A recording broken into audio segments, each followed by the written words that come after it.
Welcome to my channel knowledge with Prabir. আজকের ভিডিওতে আমি খুব গুরুত্বপূর্ণ কিছু ইনফরমেশন অ্যাবাউট নার্সিং আলোচনা করতে চলেছি, কারণ আমি জানি অনেক স্টুডেন্টস নার্সিংয়ে অ্যাডমিশন নিতে চলেছো বা নিয়েছো অলরেডি। তারা একটা চিন্তার মধ্যে আছো যে নার্সিংয়ে ফার্স্ট পড়তে গেলে ঠিক কী কী প্রবলেমে ফেস করতে হয়, কী কী প্রবলেমের সামনে পড়তে হয়। তো আমি সেই প্রবলেমগুলো আজকে তোমাদের সামনে তুলে ধরবো।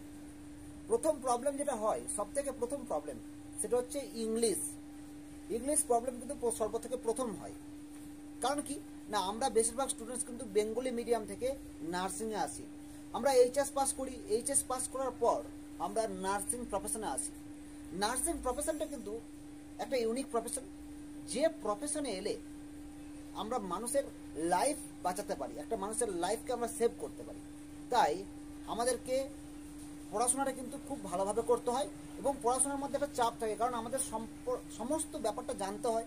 একটা মানুষের লাইফের সমস্ত পার্ট, সেই পার্টের ফাংশন, এবং সেই ফাংশন কোনো রকমভাবে কাজ না করলে এবং সেই কাজগুলো কিভাবে করাবো আমরা আর্টিফিশিয়ালিভাবে, বা আমরা কিভাবে তাকে সেবা করব, সেটা কিন্তু আমাদেরকে জানতে হয়।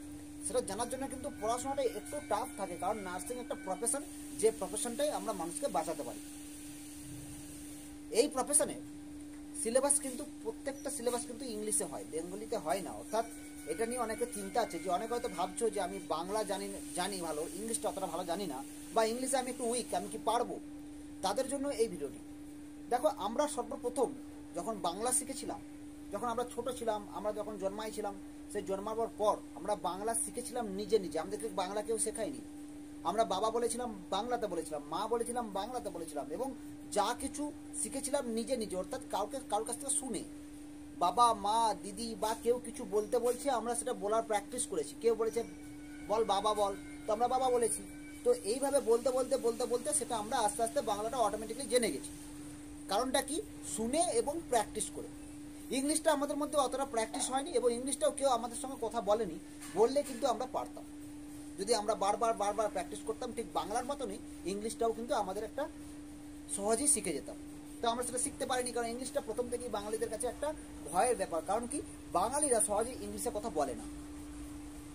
তো আমার কাছে মনে হয়, এবং আমার এক্সপিরিয়েন্স দিয়ে আমি তোমাদের বলবো, যারা ভাবছো যে ইংলিশটা খুব টাফ, বা ইংলিশটা আমি শক্ত, আমি উইক, মানে ইংলিশে আমি প্রচুর উইক, আমি পারবো না, ইংলিশটা অনেকটা শক্ত, তাদেরকে বলবো, দেখো, প্রথম যারা নার্সিং প্রফেশনে আসে তারা প্রায় বেঙ্গলি মিডিয়াম কলেজ থেকে আসে, বেঙ্গলি মিডিয়াম স্কুল থেকে আসে।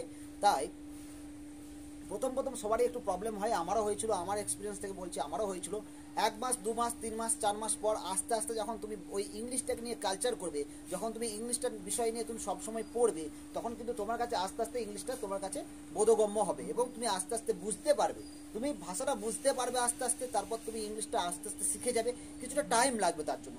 সো ইংলিশ নিয়ে ভয় খাওয়ার দরকার নেই, এটা একটা স্বাভাবিক ব্যাপার। একটা বেঙ্গলি মিডিয়াম স্টুডেন্ট যখন ইংলিশ মিডিয়াম স্টুডেন্ট কলেজে আসবে বা ইংলিশ মিডিয়াম সিলেবাসে আসবে, তো তখন কিন্তু তার একটা সামান্য প্রবলেম হবে। প্রথম প্রবলেমটা সাফার করতে হবে, দেন প্রবলেমটাকে কীভাবে আউটকাম করা যায় সেটা চিন্তা করতে হবে, এবং আস্তে আস্তে তুমি সবটাই বুঝতে পারবে, ঠিক যেভাবে আমরা বাংলা শিখেছিলাম। এটা হচ্ছে প্রথম প্রবলেম। ওকে, সুতরাং ইংলিশ নিয়ে চিন্তা করার কিছু নেই। যদি তোমার ইন্টারেস্ট থাকে যে আমি নার্সিং করবো, তো তুমি নার্সিংয়ে আসতে পারো। প্রবলেম নাম্বার 2, সেটা হচ্ছে একটা ফ্রেন্ড সার্কেল থেকে বেরিয়ে তোমাকে একটা নিউ ফ্রেন্ড সার্কেলে যেতে হচ্ছে। অর্থাৎ তুমি এতদিন পর্যন্ত 8, 9, 10, 11, 12 একটা স্কুলে পড়েছো, সেখানে তোমার বন্ধু সার্কেলটা অনেক লং ছিল, এবং বন্ধুদের মধ্যে ভালোভাবে তুমি কমফোর্টেবল ছিল। এখন একটা নতুন জায়গায় যেতে হচ্ছে তোমাকে, সেই জায়গায় যেয়ে কিছু নতুন বন্ধু তুমি পাবে, এবং সেই বন্ধুদের সঙ্গে তোমাকে মানিয়ে নিতে হবে। কিছুদিন প্রবলেম হবে, তারপর আস্তে আস্তে তুমিও দেখবে যে তোমার মতো অনেক স্টুডেন্ট এখানে আছে, তোমার বন্ধুত্ব হবে, তোমার রুমে বন্ধুত্ব হবে, রুমমেটদের সাথে বন্ধুত্ব হবে, আস্তে আস্তে তুমি কমফোর্টেবল হয়ে যাবে। প্রথম কিছুদিন কিন্তু প্রবলেম হবে। যারা প্রথম যাচ্ছ, হয়তো কমফোর্টেবল ফিল করছো না, বাড়ি ফিরে আসবো ভাবছো, বা তুমি কন্টিনিউ করবো না ভাবছো, এটা কিন্তু ভুল। যদি তোমার ইচ্ছা থাকে নার্সিং প্রফেশনে নিয়ে তুমি কাজ করবে, নার্সিং প্রফেশনে কাজ করার যদি ইচ্ছা থাকে, তাহলে কিন্তু তুমি কিছুদিন ওয়েট করো, এবং আস্তে আস্তে কিন্তু তুমি যে কমিউনিকেশন যে স্কিল, সেটা কিন্তু তোমাকে গুড করতে হবে। অর্থাৎ ভালোভাবে কমিউনিকেশন স্কিল করে তোমার কিন্তু কমফোর্টেবল তুমি আস্তে আস্তে হয়ে যাবে, তোমার বন্ধুত্বও হয়ে যাবে। তো সেটা কিন্তু একটা পার্মানেন্ট সমস্যা নয়, জাস্ট এটা একটা টেম্পোরারি সমস্যা। ওকে, নাম্বার 3 হচ্ছে খাবারের প্রবলেম। প্রত্যেক কলেজ, যাতে ওয়েস্ট বেঙ্গলে হোক বা ব্যাঙ্গালোরে হোক, তুমি যে খাবারটা বাড়িতে খেতে, সেই খাবারটা নিশ্চয়ই সেখানে পাবে না। কিন্তু তোমাকে একটা মাথায় রাখতে হবে, তোমার এম, তোমার গোল, তোমার লক্ষ্য, তোমার ফোকাস কিন্তু নার্সিং শিক্ষা। ওকে, তোমার ফোকাস কিন্তু একজন মানুষকে বাঁচানো, তোমার ফোকাস কিন্তু একটা পার্মানেন্ট জব পাওয়া, তোমার ফোকাস কিন্তু খাবার না। হ্যাঁ, আমাদের বাঁচতে গেলে খাবার খেতে হবে, যতটা সম্ভব আমি চেষ্টা করব সেই খাবারগুলোকে একটা কমফোর্টেবল মধ্যে নিয়ে আসা।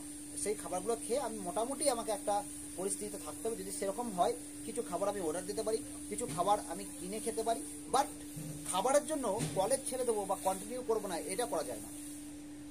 এই প্রবলেমগুলো প্রথম হয়। নেক্সট যেটা প্রবলেম, সেটা হচ্ছে তুমি বাড়ি থেকে বাইরে কোনোদিন যাওনি।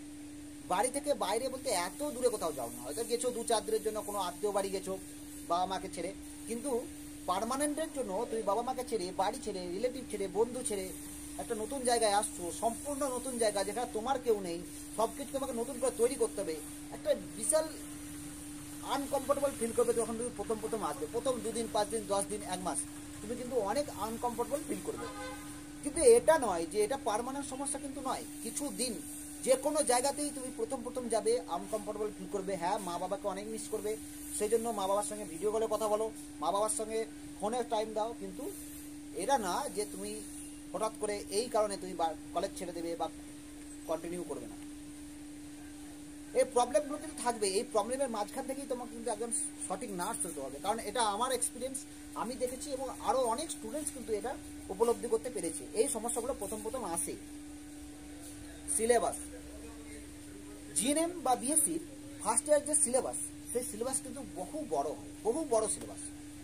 সো যেহেতু আমরা এইচএস স্টুডেন্ট, সেখান থেকে উঠে এসেছি, আমাদের ডেভেলপমেন্ট এতটাও হয়নি অত বড় চাপ নেবার, এবং আমরা যেহেতু বেঙ্গলি মিডিয়াম থেকে হঠাৎ করে ইংলিশ মিডিয়ামে এসেছি, এবং ফার্স্ট ইয়ারই এসি সিলেবাস প্রচুর, ইংলিশে পড়তে হবে, বড় কোশ্চেন ইংলিশে লিখতে হবে, একটা চাপ মাথার মধ্যে এসে যায় স্বাভাবিকভাবে। কিন্তু এই চাপটা সহ্য না করে কিন্তু কলেজ ছাড়া এটা কিন্তু কখনোই কাম্য নয়। কারণ একটা ভালো কাজ করতে গেলে তোমাদের কষ্ট করতেই হবে। শুধু নার্সিংয়ে না, যে কোনো প্রফেশনেই যাও না কেন, তোমাকে কষ্ট কিন্তু তোমাদের করতেই হবে। আজকে যদি তুমি নার্সিংয়ে না এসে কোনো কিছু অন্য কাজ করতে হতো, তোমাকে কষ্ট করতে হতো। একটা জায়গায় সাকসেস পেতে গেলে তোমাকে কষ্ট করতে হবে। হ্যাঁ, আমি মানছি তোমাদের ফার্স্ট ইয়ারে একটু প্রবলেম বেশি হবে, কিন্তু যেভাবে আমরা এইচএসে রাত জেগে পড়েছি, যেভাবে আমরা মাধ্যমিক পরীক্ষার 1 মাস আগে রাত জেগে পড়েছি, যেভাবে আমরা এইচএস পরীক্ষার 1 মাস আগে রাত জেগে পড়েছি, অতটা পড়ার দরকার নেই। মোটামুটি যদি একটা টাইম তোমরা দাও সাবজেক্টগুলোর উপরে, তাহলে কিন্তু আমি তোমাদের বলবো অতটা কঠিন মনে হবে না, ইজি হয়ে যাবে। অ্যাকচুয়ালি যত ওপরের দিকে মানুষ পড়াশোনা করে, যত ওপরের দিকে, যত হায়ার এডুকেশনের দিকে যায়, মানুষের পড়ার যে টাইম সেটা কমতে থাকে। আমরা মাধ্যমিকে যতটা বেশি পড়তাম, এইচএসে কিন্তু আমরা অতটা বেশি পড়িনি, বা এইচএসে যতটা বেশি পড়েছি, বা এইচএসে পরীক্ষার আগে রাত জেগে যতটা বেশি পড়েছি, যত তুমি উপর দিকে উঠবে, nursing first year, second year, third year, পড়াটা আস্তে আস্তে কমতে থাকবে। কিন্তু এটা ঠিক না। যেভাবে তুমি এইচএসে পড়েছো, সেভাবে যদি তুমি এই পড়াগুলোতেও দিতে পারো নার্সিংয়ে, তাহলে যত বড় সিলেবাস হোক না কেন, কোনো প্রবলেম তোমার কাছে প্রবলেম বলে মনে হবে না। পরের সমস্যা যেটা, সেই সমস্যাটা নিয়ে আমি আগেও কথা বলেছি, সেটা হচ্ছে মোবাইল ফোন ইউজ। নার্সিং কলেজে, বেশিরভাগ নার্সিং কলেজের কি হয় না, মোবাইল ফোন ইউজ বেশি করতে দেয় না, কিছু কলেজের ছাড়া। ওকে, অনেক নার্সিং কলেজ থাকে ওয়েস্ট বেঙ্গল, ব্যাঙ্গালোর বা বিভিন্ন রাজ্যে, না ফোন বেশি ইউজ করতে দেয় না। হয়তো হয়তো দিনে 2 থেকে 3 ঘন্টা ফোন ইউজ করতে দেয়। ফোন করা পারপাস, তুমি তোমার মা বাবাকে ফোন করবে, তোমার রিলেটিভকে ফোন করবে, জাস্ট 2 থেকে 3 ঘন্টা, তার বেশি ফোন ইউজ করতে দেয় না। তো এটাও তোমাদের মাথায় রাখতে হবে। এবং ফোন ইউজ করতে দেয় না, আমার ভালো লাগছে না, আমার এখানে কমফোর্টেবল ফিল করছি না, আমার এখানে বন্ধু নেই, আমার মা বাবাকে মিস করছি, আমার খাবার ভালো নয়, এগুলো কখনো প্রবলেম হতে পারে না একজন নার্সিং স্টুডেন্টের কাছে। কারণ একজন নার্সিং স্টুডেন্ট হতে গেলে তোমার মধ্যে সেই সব গুণ থাকা দরকার, যে গুণগুলো একজন নার্সের থাকে। দিনের পর দিন রাত জেগে তারা সেবা করে থাকে, দিনের পর দিন তারা না খেয়ে অন্যকে খাওয়ায়। তো সুতরাং তোমাদের কিন্তু এই গুণগুলো থাকতে হবে, তবে তুমি নার্সিং পড়ার যোগ্য। তুমি ইংলিশ জানো কিনা সেটা কম ম্যাটার নয়, কারণ তুমি নার্সিং এমন একটা কোর্স, তুমি ইংলিশ না জানলেও আস্তে আস্তে ঠিক ইংলিশ জেনে যাবে। কারণ তোমাকে 3 বছর 4 বছর ইংলিশটা নিয়েই কালচার করতে হবে। তুমি বন্ধুত্ব, তোমার কোনো বন্ধু এখানে না থাকলেও তোমার বন্ধুত্ব এখানে হয়ে যাবে, কিন্তু তোমাকে ওই গুণগুলো থাকতে হবে যেগুলো একজন নার্সের থাকা দরকার। কোনগুলো? নিজেকে না, ওপরকে দেখো, সবসময় আমি না, আমরা। ওকে, তো এই আমরা নিয়েই কিন্তু নার্স, ওকে। তো সেই জন্য তোমাদের কিন্তু এইগুলো দেখতে হবে। হ্যাঁ, ফোন কিন্তু খুব কম ইউজ করতে দেয়, ওকে। তো সেই ক্ষেত্রে তোমাদের দেখতে হবে, এবং সেই ফোন ইউজ করতে দিচ্ছে না বলে আমি বাড়ি চলে যাব, এগুলো কিন্তু প্রবলেম না, ওকে। সব কিছুর মধ্যে একটা লিমিট থাকে। তুমি পড়াশোনা করতে এসেছো, অবশ্যই তোমাকে ফোন ইউজ করতে দেবে, সেটা 2 থেকে 3 ঘন্টা হতে পারে, 4 থেকে 5 ঘন্টা হতে পারে। বেশিরভাগ টাইমে কিন্তু ফোন দেয় না, অনেক কলেজ রয়েছে ফোন দেয় না, ঠিক আছে। তো এই প্রবলেমগুলো আমার মনে হয়েছে তোমাদের মধ্যে একটা আলোচনা করা উচিত, যেহেতু আমার একটা এক্সপিরিয়েন্স আছে, যেহেতু আমি এই প্রফেশনে আছি, সেহেতু আমি তোমাদের সঙ্গে আলোচনা করলাম। অনেকের সাথে হয়তো মিলবে না, অনেকে হয়তো বলবে না এগুলো বাজে কথা, তো জানি না কার সঙ্গে মিললো কি কার সঙ্গে মিললো না, কিন্তু এটাই কিন্তু আমার এক্সপিরিয়েন্স। সো বন্ধুরা, যত প্রবলেমই আসুক না কেন, তোমরা যেহেতু নার্সিং প্রফেশনে আসছো, এটা মাথায় রাখবে, nursing is the best profession, okay, and it is unique profession, okay. So যারা এই প্রফেশনে আসছো তাদেরকে কংগ্রাচুলেশন।